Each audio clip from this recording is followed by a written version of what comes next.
Bonjour et bienvenue sur The Watcher Post EU. Aujourd'hui, nous recevons Monsieur le député François Calfon, membre du groupe de l'Alliance des progressistes, socialistes et démocrates, membre de la commission en charge des transports et du tourisme au Parlement européen et de la délégation pour les relations avec le Mercosur. Merci Monsieur Calfon d'avoir accepté notre invitation. Merci à vous. Ma première question porte sur le Mercosur. Le G20 se réunit actuellement au Brésil. Il sera peut-être question de signer ce traité. Je rappelle que ce traité comporte donc l'instauration d'une zone de libre-échange entre l'Union européenne et les pays du Mercosur, le Brésil, l'Argentine, le Paraguay, l'Uruguay et la Bolivie. Ce traité a été conclu en 2019, il n'a pas encore été signé. Qu'adviendrait-il si ce traité était signé, monsieur le député ?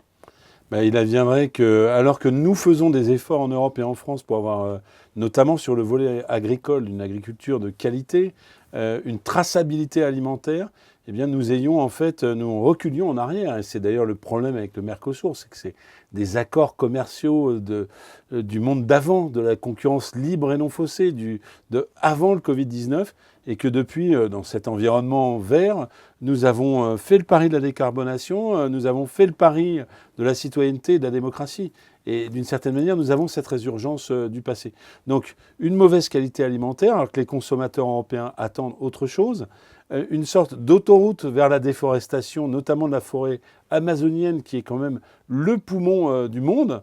Et je pense qu'il est contradictoire d'approuver cet accord, alors que le Parlement européen vient d'adopter une loi, même s'il l'a reportée d'1 ou 2 ans, sur la déforestation. Donc en réalité, il faut totalement changer notre manière de faire sur ces accords commerciaux qui mettent en difficulté, qui sont perdants-perdants. Perdants là-bas pour les peuples autochtones de la forêt amazonienne, pour l'agriculture paysanne versus les agro-industries, et perdant pour nos agriculteurs, perdant pour les consommateurs. Rendez-vous compte que la Commission européenne elle-même a produit un rapport pour nous expliquer qu'il était impossible de garantir la traçabilité du bœuf brésilien.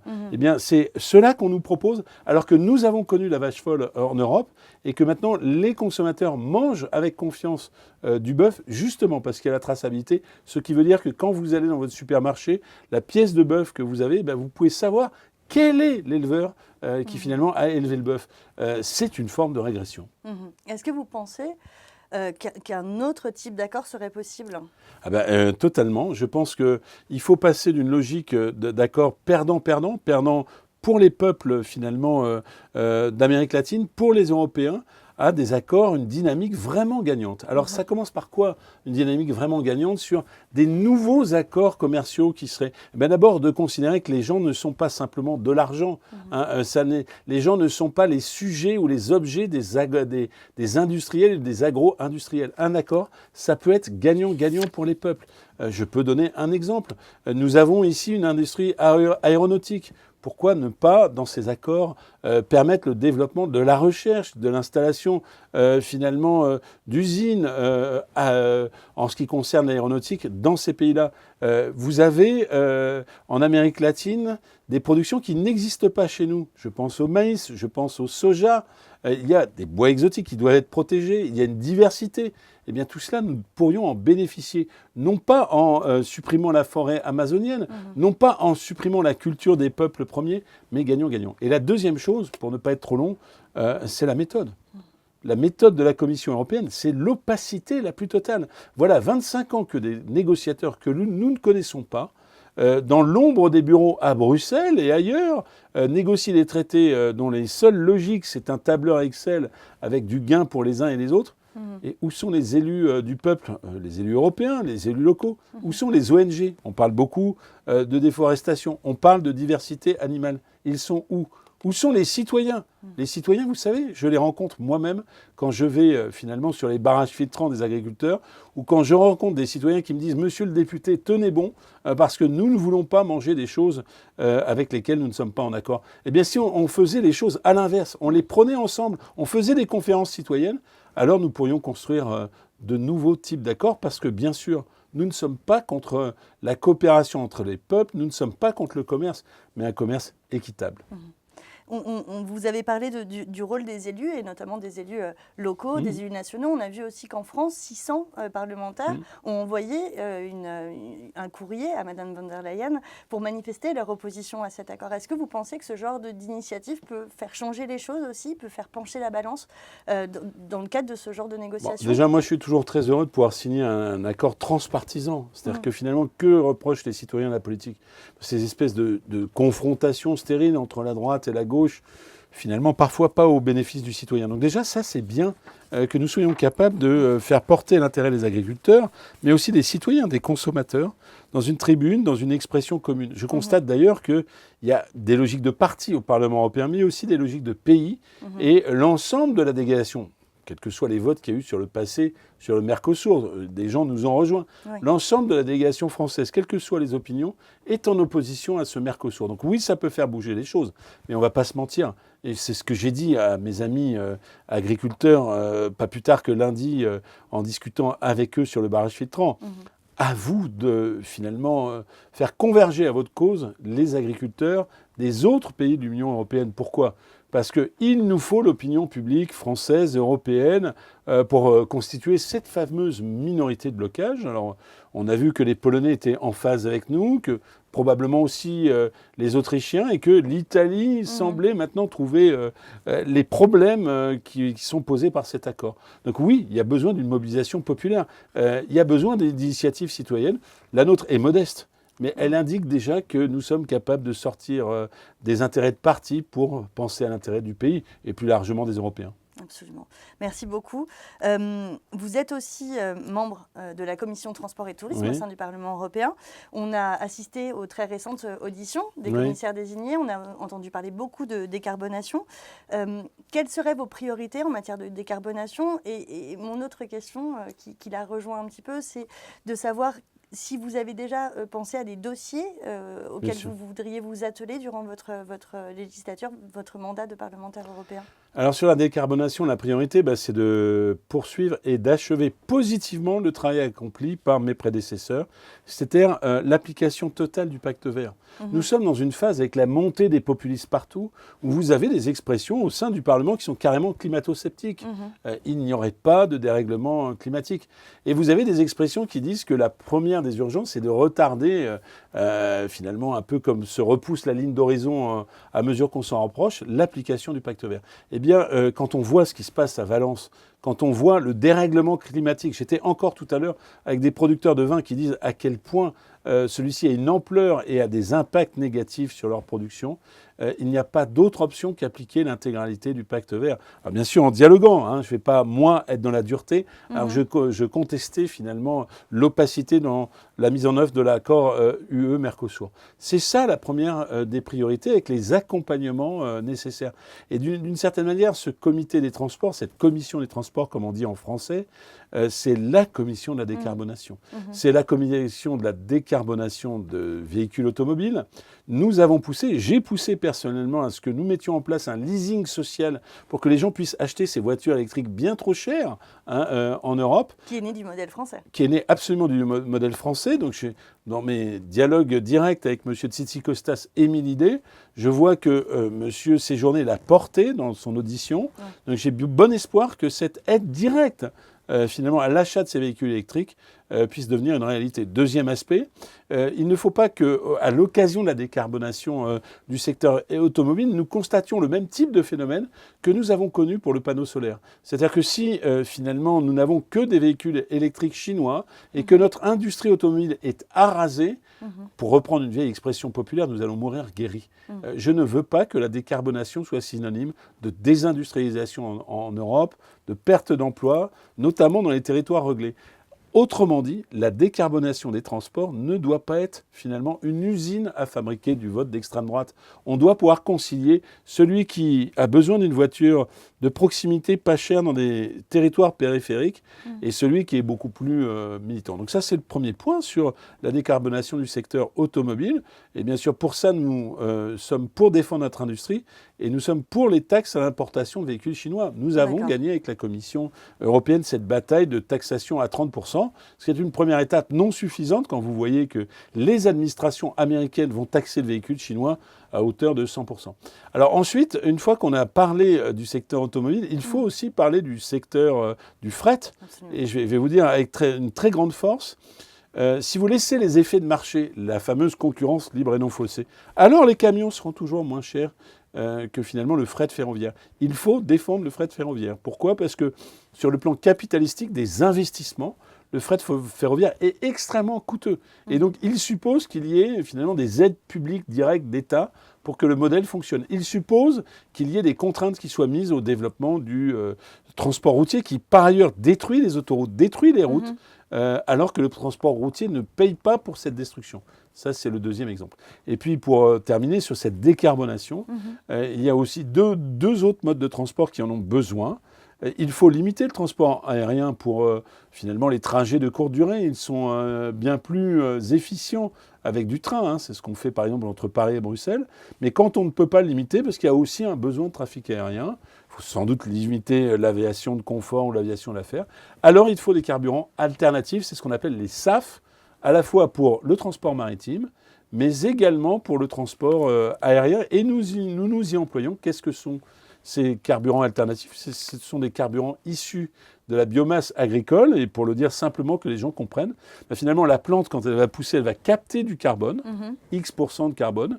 Et donc, vous produisez avec finalement les gaz ou les produits issus de la culture de la plante un carburant qui lui-même, certes, va brûler du carbone, mais le bilan entre la captation de carbone et finalement sa consommation ensuite sera neutre ou en tout cas beaucoup moins important que le carburant issu du pétrole. Et donc, en l'absence d'autres modes alternatifs, il y a des études sur des avions électriques ou hydrogène, c'est une alternative qui peut paraître intéressante et que nous devons porter, idem pour le trafic maritime international. D'accord. Merci beaucoup pour cette réponse très documentée et avec beaucoup d'informations. Vous avez déjà un petit peu répondu à ma prochaine question, mais je voulais quand même... Je n'ai pas complètement répondu, mais comme j'étais parti dans des explications un peu techniques, j'espère qu'elles sont pédagogiques. Parce que Absolument. Le problème, et je vais vous le dire, puisque souvent on le dit, et j'anticipe sur une autre de vos questions, le député européen, ça devient une sorte d'expert, un petit peu un prolongement de ce qu'on appelle le technocrate de Bruxelles. Moi, mon souci, c'est pour ça que je réponds très favorablement à votre invitation, c'est que cet élu de Bruxelles, c'est aussi un élu proche du terrain qui fait le lien permanent. J'ai parlé tout à l'heure des consommateurs, des agriculteurs, des peut-être porteurs de plaidoyer sur les associations environnementales. Il faut faire le lien en permanence. Il faut finalement aller toquer à la porte de la Commission pour rendre les dossiers plus accessibles et de l'autre côté, être capable finalement de les retranscrire. Absolument. Sur les dossiers que j'ai pris au sein de la Commission des Transports qui me paraît très important, je n'avais pas oublié la question, ce sont les dossiers liés à la souveraineté. Et notamment une loi qui rentre en révision sur ce qu'on appelle le sourcing des investissements étrangers en Europe. Alors derrière ce mot un peu compliqué, de quoi s'agit-il ? De mettre en place des observatoires dans chaque État membre, finalement, qui vont regarder quels sont les pays qui investissent. Et suivez mon regard, nous allons en particulier regarder les investissements chinois qui sont pas toujours bienveillants. Je pense notamment pour que les gens comprennent à certains aéroports dont la Chine a pris le contrôle, mais aussi des ports, je pense au port du Pirée, de Thessalonique, qui sont les points d'entrée finalement pour ce commerce mondial. Alors parfois, je ne vais pas citer de marque, hein, des vêtements à faible coût, de la fast fashion qui rentrent par nos ports. Et donc, il est important de comprendre quels sont finalement ces pays qui investissent parfois à bas bruit, sans d'ailleurs se révéler, parce qu'il en va de notre souveraineté, de notre sécurité.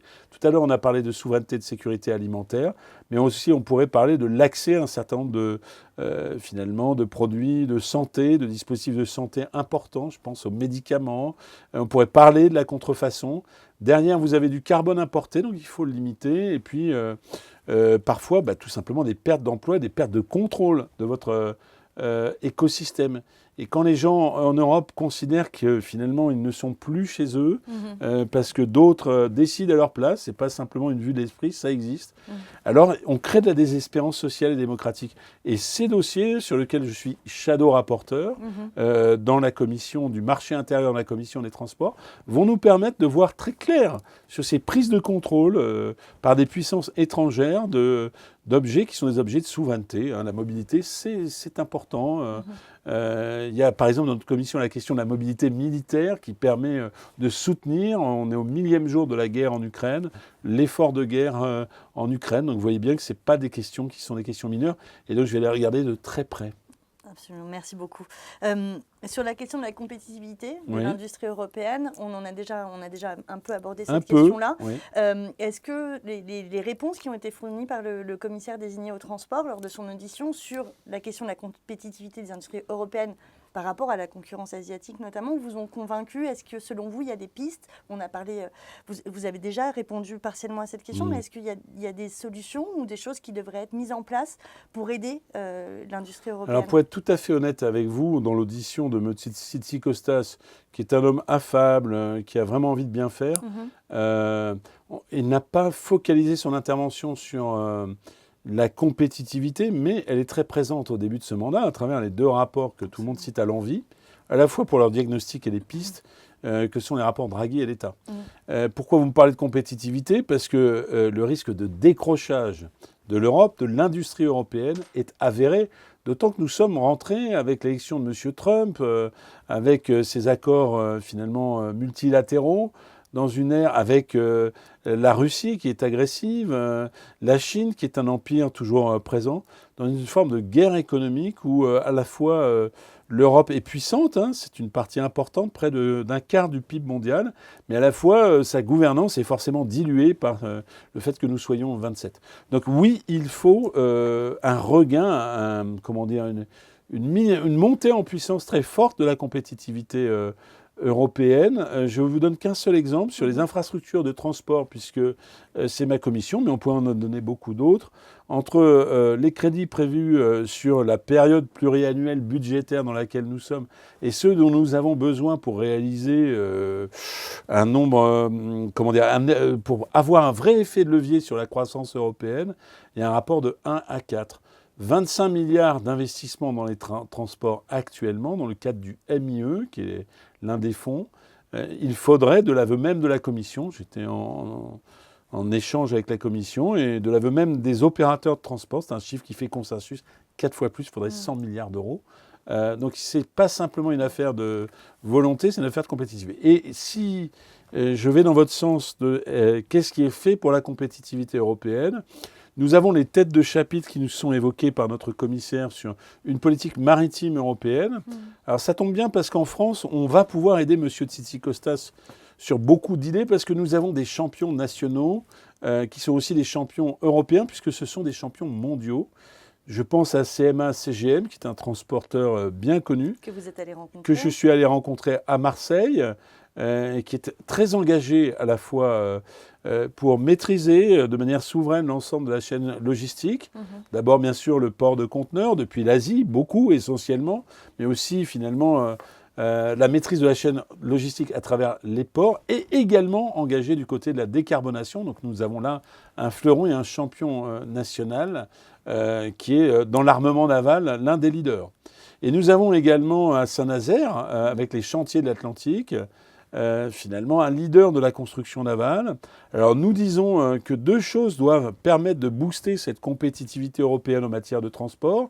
D'abord, par rapport aux États-Unis, nous payons à cause d'une réglementation, d'un tarif européen régulé de l'énergie qui ne correspond pas au vrai prix de l'énergie en France, trop cher l'énergie.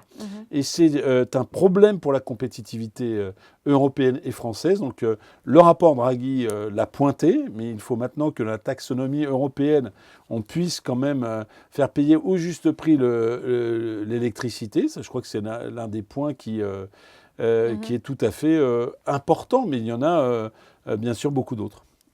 Merci beaucoup. On le voit donc un mandat riche qui a déjà commencé depuis Sur les quelques chapeaux de mois roue. sur les chapeaux de roue. Vous avez longtemps été conseiller régional Oui. pour la région Île-de-France. Maintenant, vous êtes député européen depuis quelques mois. Est-ce que vous êtes toujours aussi proche des citoyens qui vous ont élu maintenant, il y a quelques mois et puis pendant quelques Alors, années? j'ai plus qu'été conseiller régional, puisque finalement, on m'a fait passer d'une région française un peu leader, hein, c'est une région forte, l'Île-de-France, hein, qui compte 11,5 millions d'habitants, en charge des transports déjà, Oui. et je suis en charge des transports ici. Donc, je peux vous dire que pas plus tard qu'avant d'entrer dans ce bureau, j'étais en présence des élus de la Seine-Saint-Denis, l'un des départements d'Île-de-France, pour tout de suite les assurer de mon soutien dans la distribution finalement des fonds structurels européens, je pense au FEDER ou au FSE. Mais lundi, j'étais avec les agriculteurs, alors on aurait pu penser que c'est d'ailleurs que l'Île-de-France, des agriculteurs franciliens, des Yvelines, du Val d'Oise, de la Seine-et-Marne, pour parler du Mercosur. Et pour faire le lien entre les deux sujets, parce que j'avais oublié de vous parler d'un sujet sur la compétitivité. Vous voyez, le sujet il est simple. En matière de transport à la région, on était soucieux de faire travailler les entreprises françaises et européennes. Je pense à Alstom qui fournit les trains. Et je porte en France le sujet du Made in France. J'étais au salon du Made in France pour soutenir les acteurs du Made in France à travers une revendication que nous avons en France, c'est-à-dire de privilégier dans la commande publique le Made in France. Et nous portons avec Raphaël Glucksmann cette demande du Buy European Act, c'est-à-dire de porter la commande publique finalement en Europe. Donc vous voyez le lien, puisque c'était le sens de votre question, Oui. entre le terrain, entre les citoyens, entre les collectivités locales et l'Europe, il est permanent. Et puis je peux vous dire, j'ai 4 vies à la fois, et au moins dans les 2 vies finalement territoriales, je vais reprendre le train en quittant ce studio. Et demain matin, pas plus tard que demain matin, je serai au Congrès des maires, auprès des maires, auprès des maires en charge des crédits européens, pour assurer ce lien permanent. C'est mon obsession. Vous savez, quel est mon contre-modèle? J'ai connu beaucoup de députés européens qu'on connaissait le jour de leur élection sur une liste, sur un bulletin. Puis comme une boîte noire, ils partaient à Bruxelles et on les voyait un an avant revenir pour demander une investiture et se faire réélire. Eh bien, c'est mon anti-modèle. Moi, je serai un député européen totalement impliqué sur le terrain, auprès des citoyens, pour justement construire ce lien indéfectible entre l'Europe et la France, ne pas laisser dire que l'Europe se fait contre la France, à l'heure où des gens nous expliquent, notamment chez les populistes et à l'extrême droite, qu'il faut baisser la contribution de la France à l'Union européenne. C'est un honneur, le jour des 1000 jours de guerre en Ukraine, que l'Europe ait défendu ses valeurs. C'est un honneur qu'elle soit du côté de ceux qui refusent finalement les dictatures, que ce soit en Géorgie ou en Ukraine. Et ce lien-là, solidarité internationale, mais surtout ancrage local, du matin jusqu'au soir et du début du mandat jusqu'à la fin, je l'assurerai. Merci beaucoup, Monsieur Calfon. C'est moi qui vous remercie. Dans cet agenda très chargé, avec tous ces engagements, d'avoir réussi à nous dédier du temps aujourd'hui. Et je vous en accorderai davantage. Ça a été un plaisir au cours du d'échanger mandat. avec vous. Merci beaucoup. À très bientôt sur The Watcher Post EU.